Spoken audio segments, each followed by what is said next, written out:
మత్స్యకారులకు 100% సబ్సిడీతో తెలంగాణ ప్రభుత్వం అందజేస్తున్న ఉచిత చేప పిల్లల పంపిణీ కార్యక్రమాన్ని తెలంగాణ ఫిషరీస్ ఫెడరేషన్ చైర్మన్ మెట్టు సాయి కుమార్ అధ్యక్షతన పెద్దపల్లి జిల్లా రామగుండం పెద్ద చెరువులో నిర్వహించారు.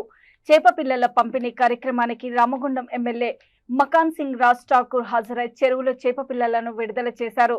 జిల్లా మత్స్యశాఖ అధికారి, డిఎఫ్సిఎస్ చైర్మన్, కాంగ్రెస్ నాయకులు, ఫిషర్మెన్ కాంగ్రెస్ నాయకులు పాల్గొన్నారు.